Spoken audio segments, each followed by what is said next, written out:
kan beredar luas juga gitu, mungkin menanggapinya seperti apa?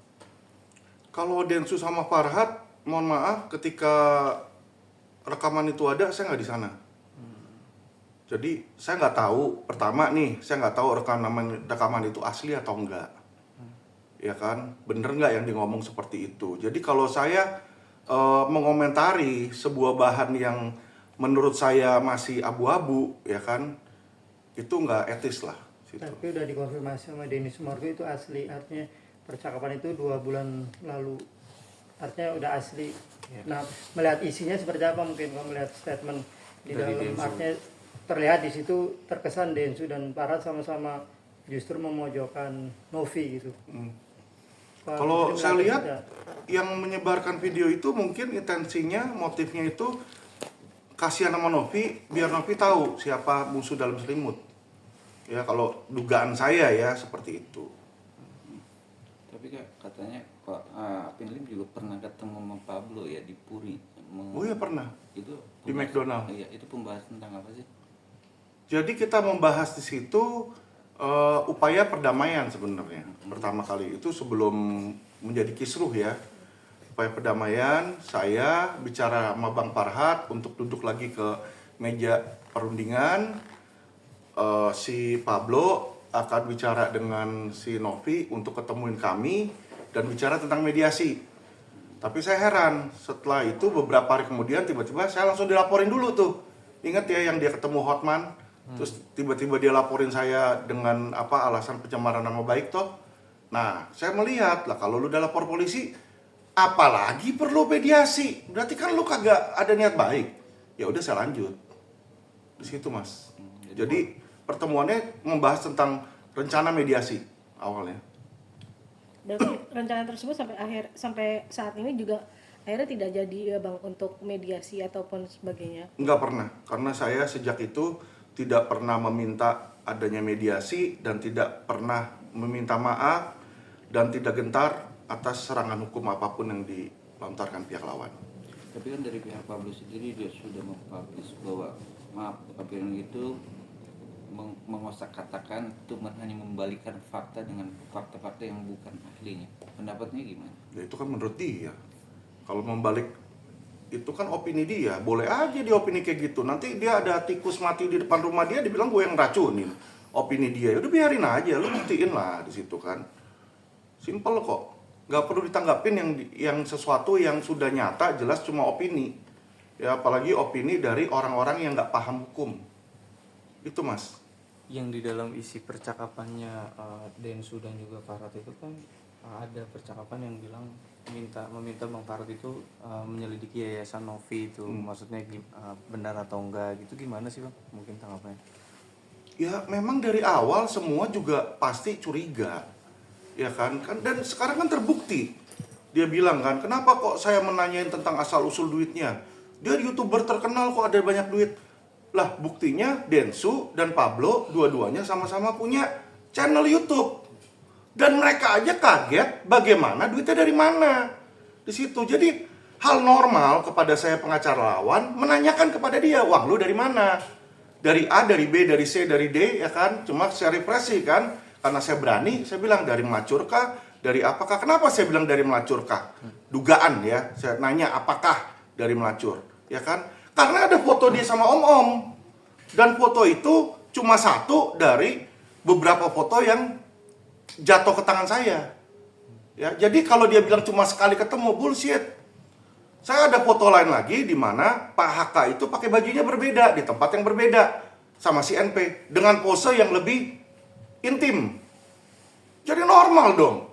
Gitu loh. Sekarang kalau ada seseorang yang masih lajang, wanita ya kan, masih muda di situ kan, montok, terus dekat sama pria beristri, minum-minum mabok bareng, kira-kira ada kedekatan nggak kalau udah minum bareng?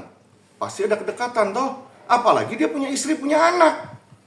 Ya normal dong, lu ke situ ngapain berarti? Apakah lagi jual diri ataukah apakah lagi apa? Kita bertanya.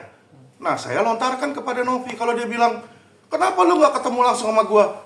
Lu juga curiga sama Agus, kenapa lu masukin di medsos?" Iya kan? Kalau lu nggak nanyain si Agus nanyain langsung, lu kan bisa datang ke rumahnya dia, lu kenal lagi. Gua kagak ada nomor telepon dia.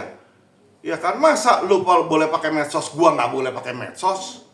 Simple kok, di situ aja mas, gitu loh. Jadi argumen dia tuh kalau menurut saya sampah mas. Tapi kan foto itu kan foto pengusaha atau yang punya kafe itu, dia juga udah menjelaskan pada saat itu juga emang acara ulang tahun dan di situ Iya. banyak orang. Dan saya sudah bilang mas, yang upload foto itu bukan saya. Saya lagi di Cina, saya cuma ngambil video saya kirim ke tim media. Diapain siapa, apa kemana, saya nggak tahu. Dan saya nggak mau tahu. Tapi kan Biar polisi aja yang cari tahu nanti. tapi kan dari proses, maaf ya saya juga nggak paham. Nggak apa-apa. Dari proses prosedur itu kan juga maksudnya mempublish juga, mengasih itu video. Saya nggak publish. Bukan saya yang publish. Tapi kan sumbernya dari situ foto apa videonya enggak, bukan. Kagak, kan saya bilang. Saya cuma upload video saya. Video saya ngomong. Kan di depan ada fotonya dia sama Haka tuh. Abis itu kan ada video saya. Jadi video saya ngomong, saya kirim ke tim media. Dia hanya Pak Alvin ngomongnya aja gitu. Iya, terus sama mereka ya diedit. Dikasih thumbnail, apa semua segala macam. Jadi siapa dan mengapa, saya nggak tahu. Karena sekali lagi saya bilang, bukan PT saya. Dan mereka pun juga sekarang sudah tahu kan itu bukan PT saya. Dia pasti udah pull ahunya. Nggak ada nama saya di situ. Jadi dibilang PT saya gimana? Saya narasumber mas. Sama kayak saya ditanyain nama Intens atau Cumi-Cumi atau siapa, ya kan berterus-terusan, apa saya yang punya media tersebut? Ya kan, saya ngomong nih kayak begini, dapat video kasih ke kalian. Kalian mau tambahin di depannya foto kucing lagi bersetubuh juga, kan saya nggak tahu gitu loh. Ya kan, ya itu bukan urusan saya. Saya hanya bertanggung jawab dengan apa yang saya katakan. Situ mas. Berarti kan tadi abang sempat menyebutkan bahwa abang sempat dikirimkan atau mendapatkan beberapa foto ya, gitu. Apakah nanti foto tersebut akan abang keluarkan atau abang publish untuk menyerang balik pihak Novi atau bagaimana sih bang? Oh iya pasti. Dan Mbak bagus sekali menanyakan itu. Yang saya dapat bukan hanya foto, tapi kopi dokumen. Oke. Ya. Ini bukti pemalsuan Novi, KTP palsunya. Anda lihat, ini sudah saya tutup data-data pribadinya, jadi tidak ada data pribadi. Ini udah saya tutup semua nih. Kecuali satu hal, nama sama tanggal lahir. Jadi Novi itu tanggal lahir yang sebenarnya, tahun lahirnya itu 1991. Dia bikin jadi 1994 dengan sengaja ini. Nggak mungkin dong lu pakai, ya kan, ini 2017 lo masih. KTP-nya 2017, dia baru ganti 2020. Berarti sejak dia lahir 94 sampai 2020, 16 tahun dia tahu tahun lahir dia 91. Kenapa lu rubah 94? Hanya mafia yang melakukan seperti ini. Kenapa saya bilang, ya kan? Satu, untuk menipu orang. Ya kan? Orang tuh biasa palsuin begini untuk nipu. Ya. Nipu dari yang paling kecil lah. Misalnya ketemu cowok, lu usia berapa? Usianya 30, dia bilang 27, Mas. Dimudain. Dan itu nggak boleh. Apapun alasan lu nggak boleh. Ini melanggar pasal 266 KUHP yang berisi pidana memberikan keterangan palsu dalam akta otentik. Ya, suratnya asli, tapi keterangannya palsu. Dan jangan bilang dia nggak tahu. Saya nggak tahu, kesalahan dari mana? Di Sukcapil. Mas, ini ada selain dari sini saya ada dokumen-dokumen lain. Baik dokumen kependudukan, dokumen dari dirjen-dirjen kementerian lain, ya. Dia menggunakan tahun 94 semua. Ya, dan nanti itu akan saya berikan ke pengadilan. Ya, ke kepolisian. Dan ini serius loh. Ini pidana serius. Dia ngatain saya pemalsu KTP. Lalu lu sendiri malsu KTP sekarang gimana?